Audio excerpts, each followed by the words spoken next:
Hey,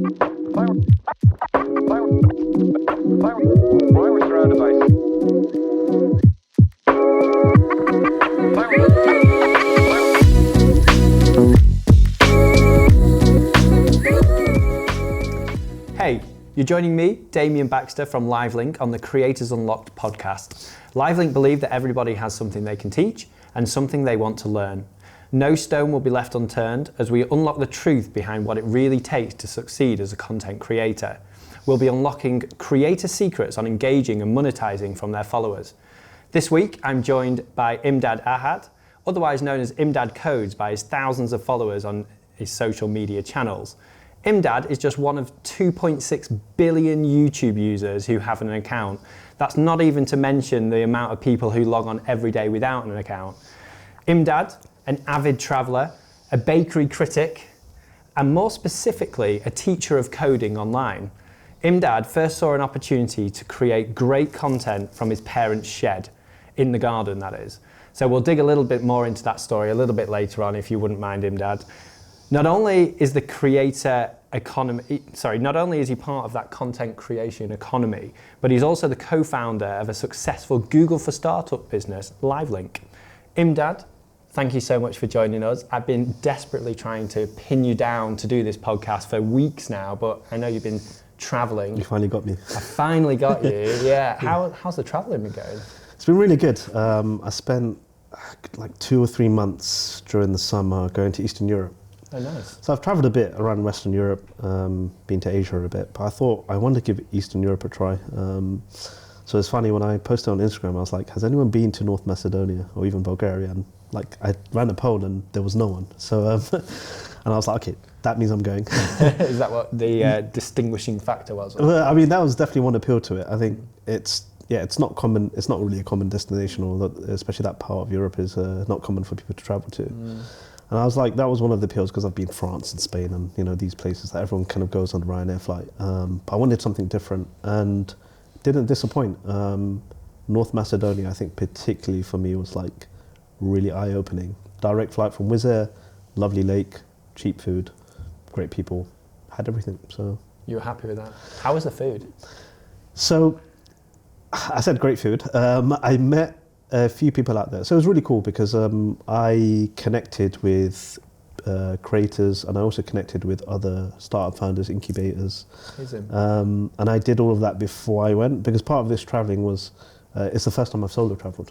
I usually go with friends and whatnot to different countries, but I was like, part of this was, let me see what it's like to solo travel. Never done it before.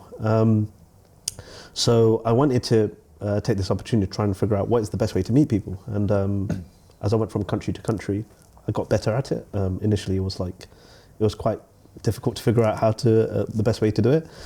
But when I went to Macedonia, I met quite a few people, like founders and whatnot, and they were quite welcoming. And they took me to good restaurants, so that was fun. We also did like a barbecue in the wild, which was even more fun. Oh, amazing. But yeah, it's very...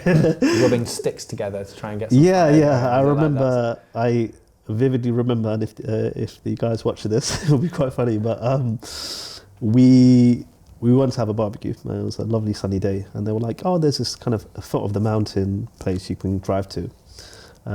So they were like, yeah, we're going to take the barbecue over there. And he said that there was some like nearby flow of water. I was like, okay, fine, that's pretty quite cool. Like we can wash our hands, you know, all these things. Turn up, next thing I know, I'm carrying this very heavy barbecue with all the wood.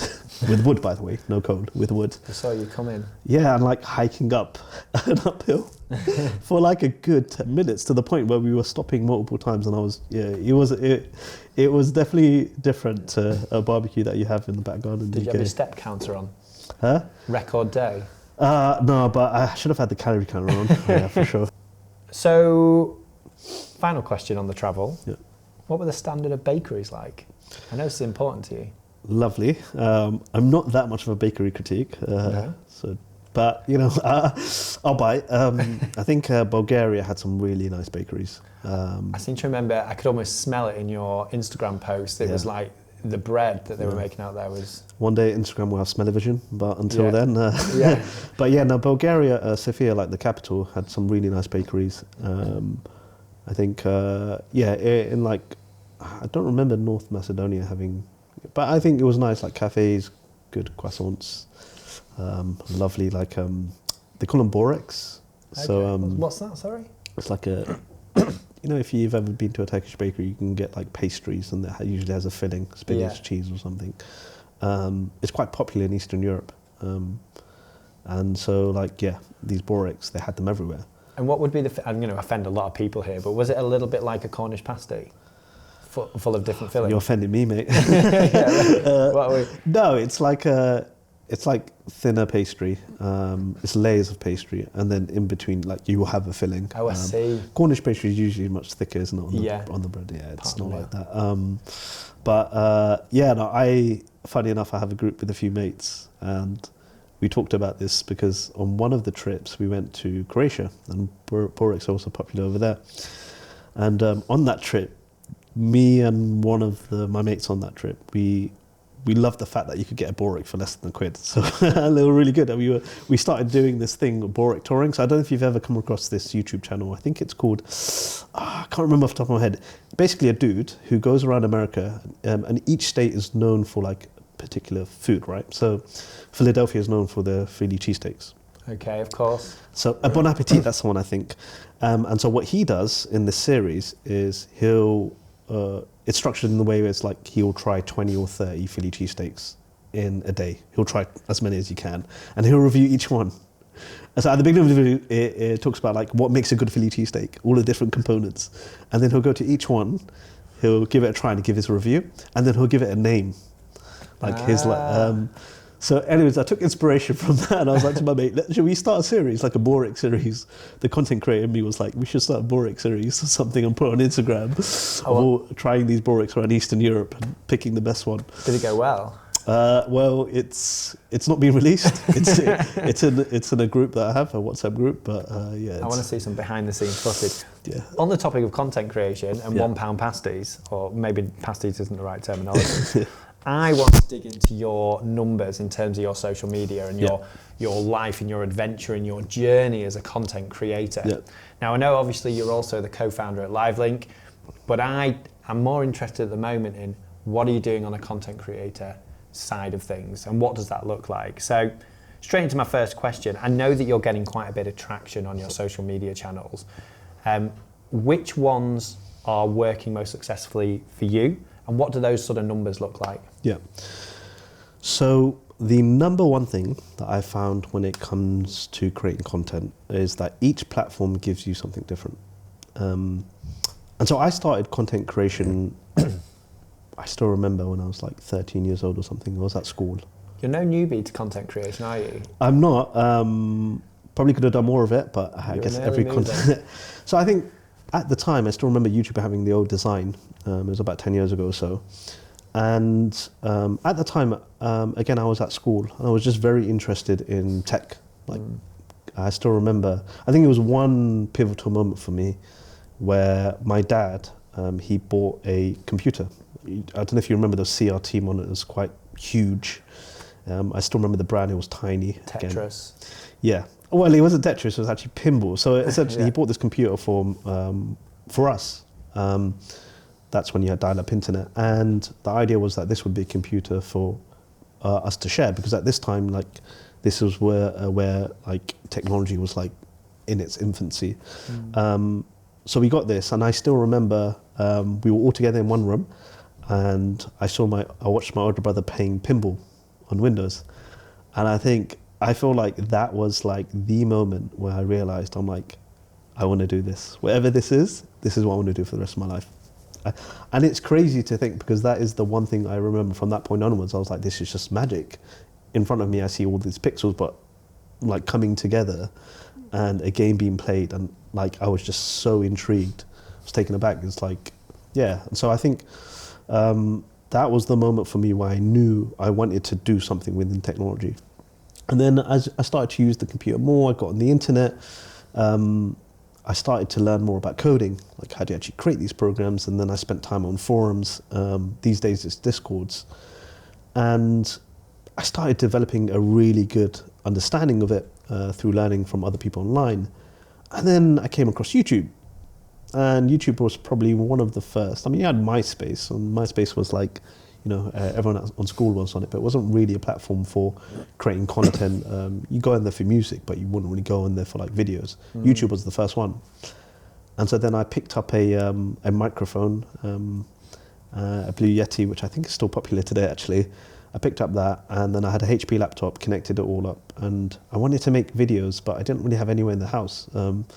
Also, like I guess my dad was also like wanted me to be strict on studies, and like if you've ever come from a South Asian background, it tends to be focused on becoming a lawyer, solicitor, doctor, these things. I was just going to ask, what would your dad have said if you told him you were going to be a content creator?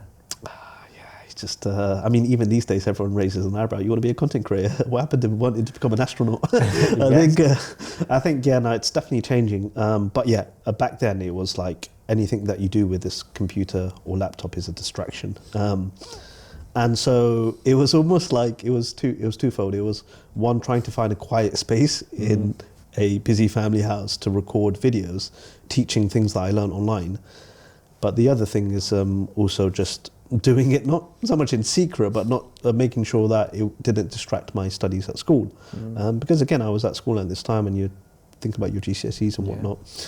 So went to my mum's shed. And funnily enough, it was the quietest place in my entire house. My mum's shed, and then I set up everything together, and I recorded my video, which was how to install Linux backtrack as a virtual machine.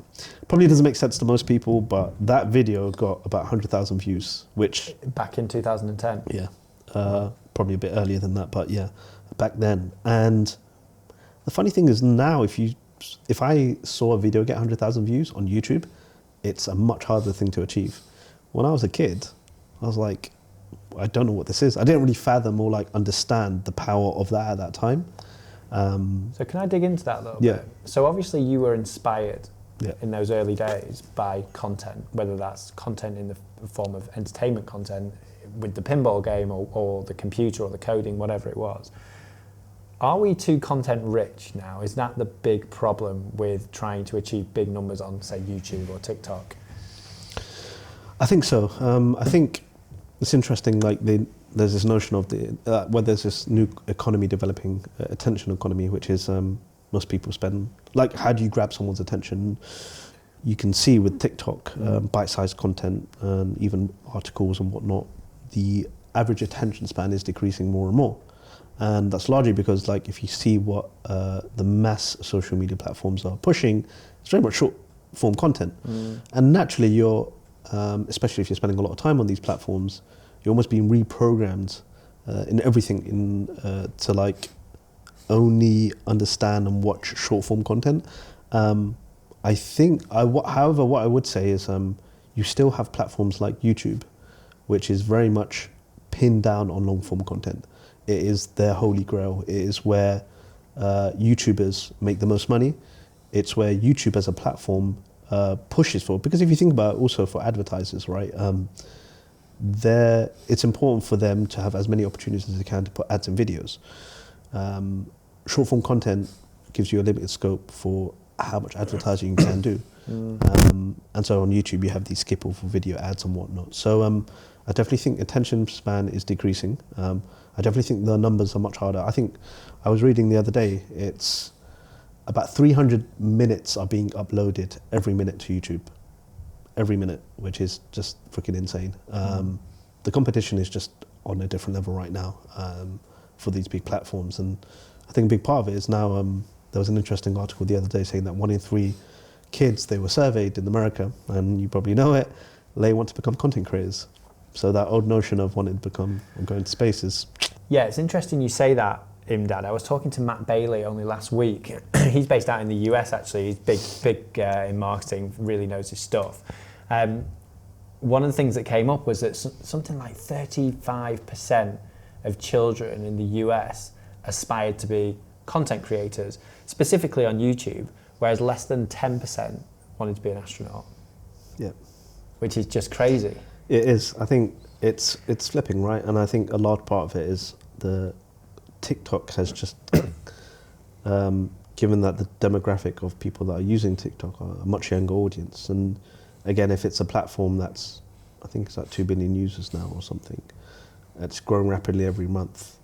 If young people are seeing content creators day in, day out, and they're seeing all the fun things that they're doing, whether it's KSI coming out with this new brand, the Prime drinks and whatnot, it's inspirational, right? For like people are watching this, like kids are just like, oh, this seems really cool. Like I get to have my own TV show, I get to appear on like different things, especially in entertainment, right? So I can kind of see why it appeals to a younger audience, and that's only going to continue. It's very interesting to say to that. I'm going to just sort of dig into that a little bit before we go on to the next question.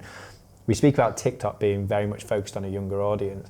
I was looking at some stats the other day. I don't know the exact numbers, but it's fair to say that TikTok audiences, certainly within millennials, is on the increase massively. Yeah. I would put you in that millennial bracket. Yeah. Is that, are we okay to say that? You're on TikTok. Yeah. You're doing very well. Yeah. Why? So, when I was thinking about creating content, I was thinking about which platform would make the most sense. Mm-hmm. And there's an element of you first need to just delve in and try out these different platforms. Because at the beginning, you don't have any data. You don't really have anything other than your own research. But there's so many different variables when it comes to creating content that you don't really know what will work when you give it a try. And so my strategy was, well, you have YouTube, you have TikTok, and you have Instagram. And so I was like, well, let me just go all out and try every single platform. But the one that I knew that it is better to spend more time doing one than the others, just because you take a bet, but also you have limited time. So I spent a lot of time, and I decided to go for TikTok for a few reasons. The first was TikTok was going viral. And I knew that being the first mover in anything that you do can really be big. I saw it with YouTube. If you look at most of the YouTubers now that started when I started, much earlier on, they are already in the hundreds of thousands or millions of subscribers. And that's largely because they got there first, they stuck with it. I think I was reading a stat the other day that the top 3% of YouTube creators get about 90% of watch time. That's incredible. Which is like, there's a lack of middle class, but also the fact that if you stick at one platform for a very long amount of time, you will see success. So the way I thought about it is, well, TikTok is in its infancy, it's going viral, people are recognizing it. And I was looking at the content and the hashtags around programming and coding. I never saw anyone. Like there wasn't any particular creators that was standing out. So I thought, well, I can get the first mover advantage. I can't really get that on YouTube. They're already pretty skewed to, the top couple %, but I can probably get it on TikTok. So I spent a lot of my effort pushing out TikTok content. And I think for me, that was a massive game changer, because within a couple of weeks, I had TikToks that had got 1 million views, and that were ranking #1 for the programming hashtags. And so, and I will probably get onto this, but I think my learning for that was being early, and it doesn't necessarily mean having to be early on a platform, but it might be being early on a trend. It might be being early on, from a strategic perspective anyway, being early on something can make a huge difference. And for me, I found that with TikTok, to the point where now, as you said, and I knew this would happen. You have a lot of younger people who were going on TikTok at the beginning, but I knew it would be a matter of time where people who are older, who are on YouTube, are thinking, well, something's going on TikTok, or marketers are thinking, wait, this is a platform that's developing. We need to get on that. And I knew that would come, and I knew it's eventually going to be that. But positioning myself at the beginning was like the reason why I did that. Is it too late for marketers and content creators going onto TikTok now? Yeah, the easy answer is never too late. I mean, that's the thing that you'll probably find after a Google search. I think for marketers, it is definitely something to explore. I think, like all social channels, it's really important for you to explore exactly like these new platforms. I think influencer marketing is on the rise. I think 9 in 10, I think 80% or so marketers have found that influencer marketing is one of the best strategies including, I think the return on investment is like 1 to 6. So for every $1 spent, they're getting $6 in return. So it's definitely a really good marketing strategy. So I would definitely encourage marketers to explore it. And I even, as a TikToker myself, as a content creator, when I see when brands approach me, they're still new to it. They're still trying to figure it out. So they're giving a lot of room for me as a content creator to figure out the best way to paint a picture for their brand. And I like that. I like that flexibility because I can be genuine as a creator. I can push out the content that I think that works, and I'm not restricted by all the controls that might come from marketers, usually, that you would get on other platforms. You don't really get that on TikTok because they're still in the unknown. They don't know how it works. They don't know what kind of content would work best. They leave that to the creator. And that's one of the things I've liked with working with brands so far on TikTok. Okay, I want to talk cold, hard cash. Cool. I'm going to take a step behind the scenes into Imdad Codes' world. Mm-hmm. How much money do you make as a content creator? The average brand deal was 4 figures. I'm in a coding niche, and there are specific niches that do very well in just generally as a content creator. And areas like food, vlogging, they tend to have lower income brackets because the people that are watching that content tend to be viewers that I guess don't have as much money than those that are watching finance related content. People who are watching finance videos have more money to invest.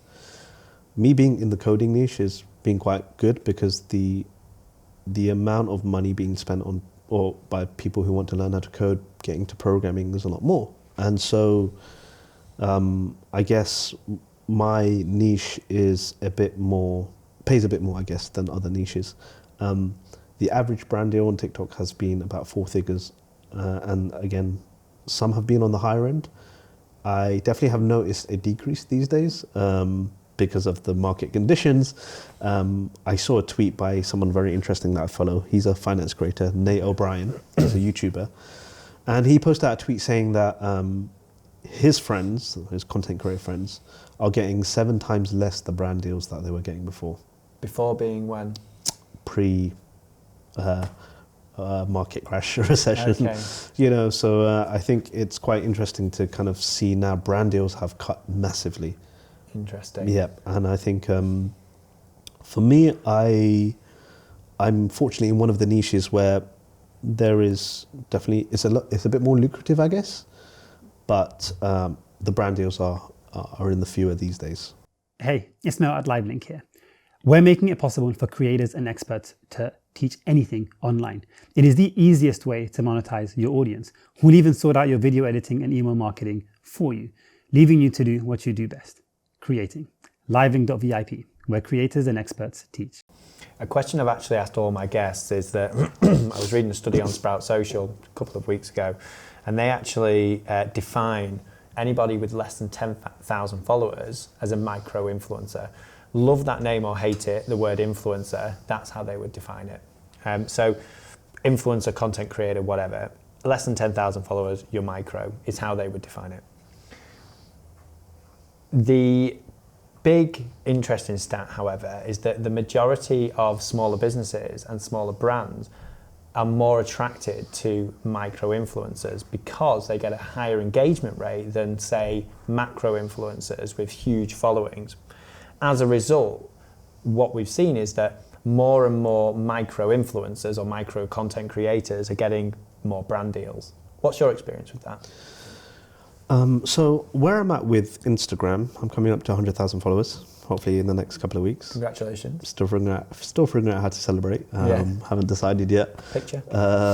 Yeah, could potentially be. Or a new watch, I don't know. But on TikTok,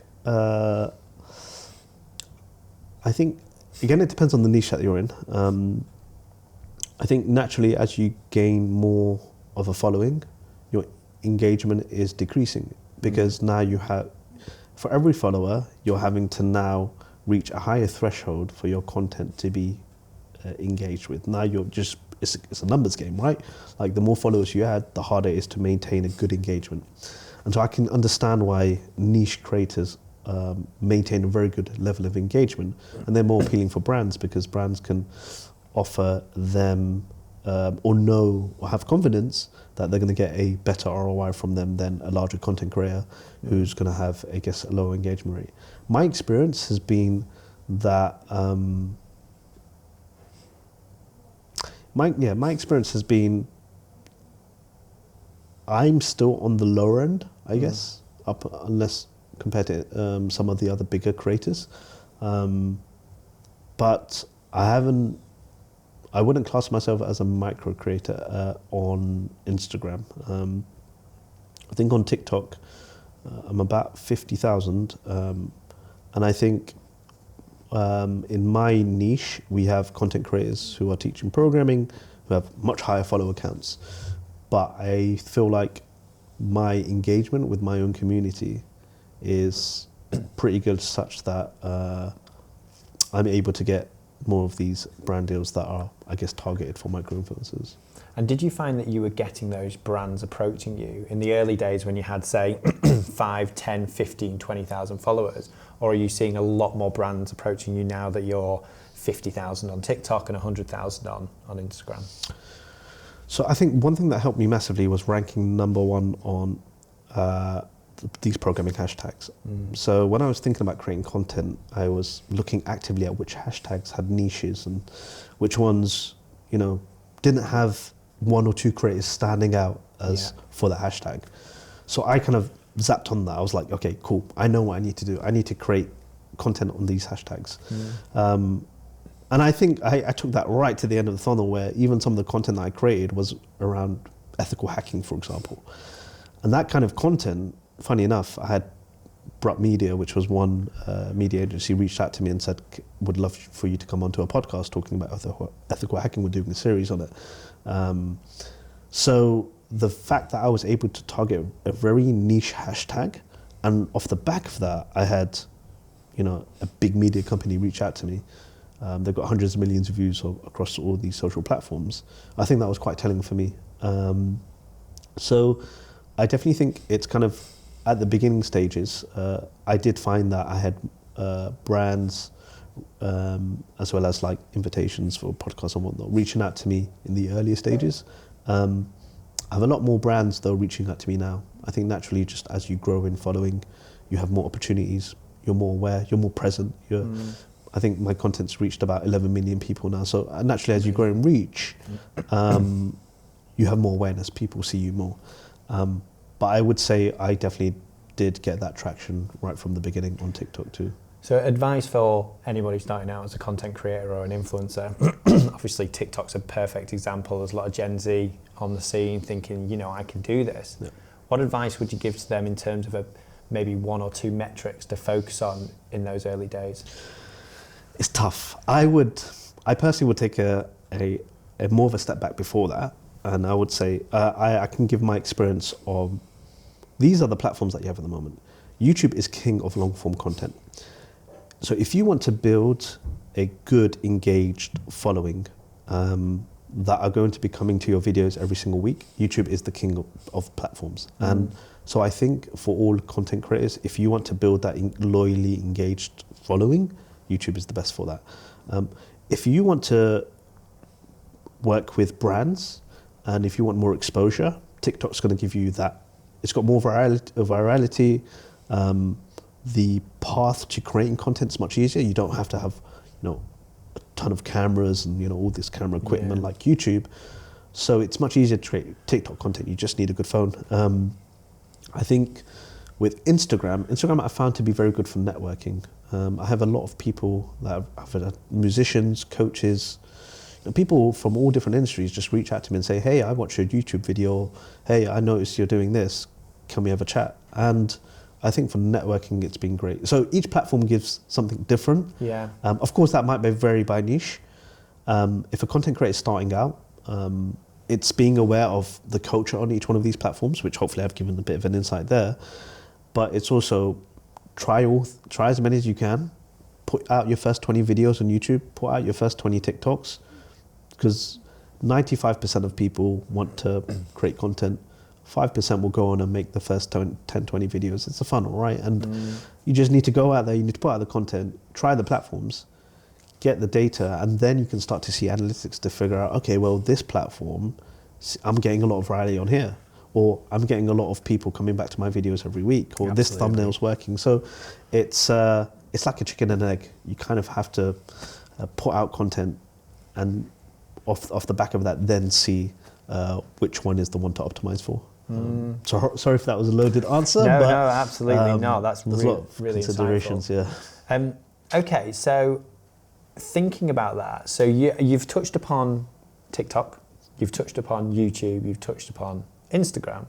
I've actually got two questions. The first one is, cast your mind back to 2010. You've been doing this for 12, nearly 13 years. I don't know if you've actually taken a step back and looked at it like that before, but it's a long time, over a decade. Yeah.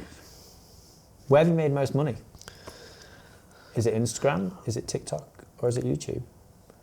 TikTok.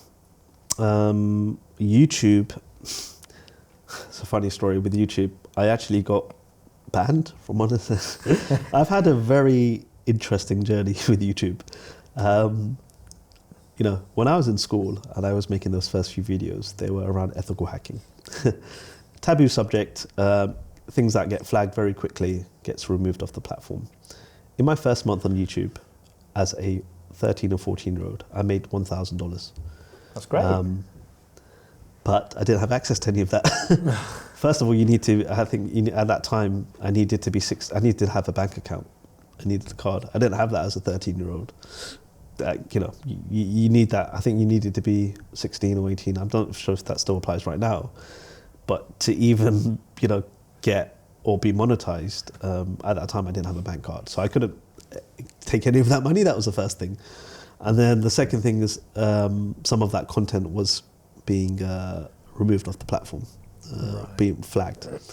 So I took a pause off the back of that, focused on studies, university and whatnot. And then I came back to YouTube again, I'd say like a bit more recently. It's been a few years now. And the path to the monetization has changed. Now, back in the day, it was, if you joined the platform, there weren't the restrictions that you have right now. Now, if you want to get monetized on YouTube, you have to have at least 1,000 subscribers. You have to have 4,000 hours of your videos watched, which is the hardest thing to do, because that equates to about 6 months, which is quite a lot. Accumulative over all your videos? Yeah, in the past 12 months. Wow. So even harder, right? Yeah. So it's incredibly difficult now. It's the number one thing that all new YouTubers are just like, oh, this is so tough to get. Because, you know, getting people to watch your videos, you know, it's a tough gig. But more recently, they've introduced this another way. If you don't have 4,000 hours of your content watched, if you have 10 million views on your shorts, then that acts as a, well, if you don't get that one, you get this one, that you can be monetized. I think they introduced that recently because they want to compete with TikTok and they really want to go out with, they really want to focus on short form content. That's cool. But I got monetized again recently. Congrats. Thanks. But I do feel like TikTok has been the best for brand deals.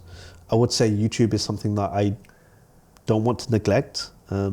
But I did get banned again. I got shadow banned because I've put out some, the thing is, it's instructional content around ethical hacking, but it just gets automatically flagged. I've appealed it.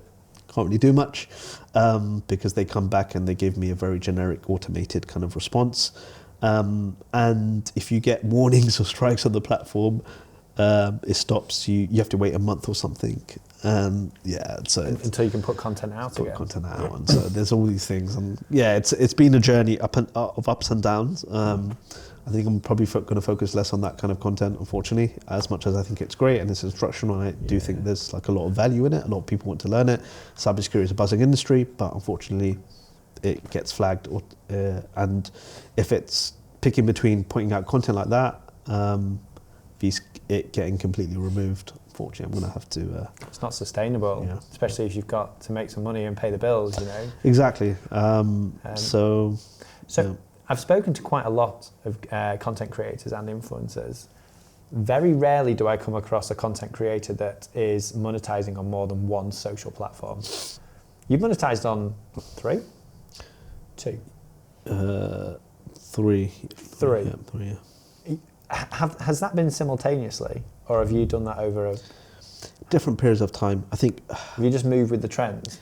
I think so. I also think as a content creator, you're constantly learning about what content works well, what content doesn't work well. And you're getting results from one platform more so than other platforms. So naturally you change your strategy. It's very difficult to stick to one thing because all of a sudden this particular video that you've posted on TikTok is going viral, and that's getting you a lot of traction. So it just makes more sense to focus on that. And so I feel like content creation, I think it's, unfortunately, I guess it's twofold. On the one hand, it would be ideal to focus on all platforms and give it its equal amount of effort. But on the other hand, as a content creator, if you find that one video, one kind of area of content is doing very well, you've got to hone in onto that virality. And for me, I found that to be the case. And I found that TikTok was picking up a lot more for brand deals. So I was like, well, I should be focusing on TikTok more if I want brand deals. But YouTube's given me a really engaged community. And one day, I think it might be worth me putting out guides that hopefully can teach, because I mostly focus on teaching Python. If I can put out some guides, digital content that I can sell, it makes more sense to have an engaged community, which I get from YouTube. Yeah. Probably less so on TikTok. So I guess for the non-coders here, Python is a coding language, right? Yes, Python is a programming language. Probably in that sense, I did focus on that niche content. I knew Python is it's the world's most popular programming language. I think as of 2022, it's the most accessible language. It's very easy. And funnily enough, it is the one that gives me the most views of all the kind of content that I've created in other programming languages. I wonder if that's because the majority of people that watch content online are beginners at that particular subject area. And thus you just said that Python was a very beginner friendly. Yeah. Is there a link there perhaps between... It's exactly that. Yeah. I think if you want to learn programming today, Python is the most accessible, easy programming language. It's so versatile, it's universal, it's used in so many different areas: data science, web development, machine learning, writing very simple programs. Even interviews are conducted in Python. Yeah. So I knew that if I put out content like in Python and I focused completely on that, to the point where even when I made videos around Python, I would have my call to action at the end would be download my free Python guide, because I knew a lot of people would give me their email addresses, and that helped me to build out a mailing list. And that told me, well, everyone who's downloading this guide is interested in getting a free Python guide, but they're therefore interested in learning Python, which is... So it just worked well and made sense for me to focus and hone in on that initially. So what is it about your content that makes people want to spend money with you? Now, is it the fact that your content is so educational and it's great for what they need at that time? Or are they investing in Imdad codes as a personal brand? It's a good question. Yeah, it's a really good question. I think my content appeals to brands because it is very well suited to the TikTok algorithm. My content was of a specific style, very much faceless, which is, here's 3 programming websites that you should check out today. Here's 3 programming languages that are the most popular programming languages in 2021. Yeah. And I think that kind of clickbait content worked very well for TikTok. And when brands saw that I was creating this kind of content that was surface level and generic, but getting a ton of views, it's the kind of content that I guess appealed to marketers, because my TikToks would get a lot of viewage and coverage, I guess, amongst the communities that are interested in learning programming. So I guess in that sense, the content appealed to the brands. For the viewer, it's quite good, because for them, you're not going to teach programming on a platform like TikTok. It doesn't, and I knew this at the beginning. It wouldn't make sense for me to try and teach a programming, which is very much an interactive activity, on a platform like TikTok, which is 5-second videos. It doesn't make sense. But what would be good is to help people understand how they can go about learning programming, and that can be covered in like 5-10 seconds, right? So the viewer gets that quick, I guess, insight into how to learn programming. I don't need to teach them it, but I can guide them to the resources. I can guide them to the websites. I can guide them to who they need to speak to. All of these things that I think is perfect and perfectly suited for short form content. Is Imdad Codes a personal brand? Not, yes, on YouTube, not on TikTok, in between on Instagram. So do you have a following on YouTube that if you suddenly had to shut shop and leave, so to speak, they would follow you to another platform? Do you have that community? I have an engaged community on YouTube, yes. I have people that come back to my videos and they love the way I explain things, and to the point where, funny enough, I got a message on LinkedIn yesterday. Hey Imdad, I watched a YouTube video on how to automate thumbnails with Python. I'm looking for coding mentors. I'm looking to learn more about programming. Can we connect? So it's opening up opportunities. And I think that's it. It's the fact that there are people who, you know, will buy me a coffee or will reach out to me on LinkedIn and Instagram off the back of some content I've created on YouTube. And that's because they have an intention. And I think that's a great thing about informational content. People are not lying in their beds watching and prank videos. No. I mean, that's great, and there's a niche for that, and there's a way to monetize that. But people who are watching these videos, they want to learn programming. They want to make that career switch. They want to do these things. Their value, their intent is much higher. And so they're willing to make that extra effort to go onto my YouTube channel after watching a TikTok video or reaching out to me to ask for more tailored advice. And I think that gives me a more engaged community.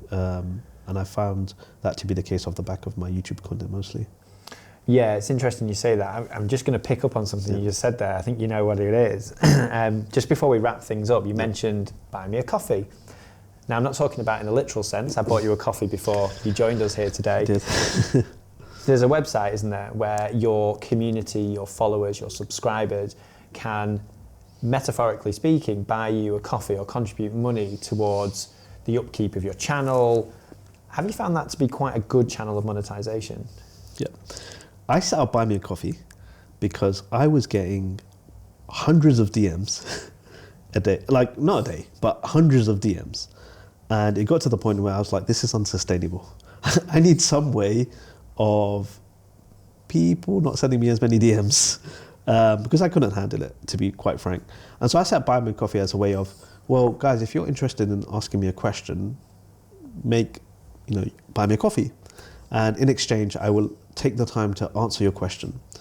And so that acted as a good filter for me to find out who's really interested or willing to take that extra step to have me answer a question. But also it acted as a good filter for me to, hopefully avoid getting a ton of questions and having to, or be pressured to answer every single DM. Of course. And so that's the reason why I set up Buy Me a Coffee. I think it was a really easy way to quickly get onto monetization.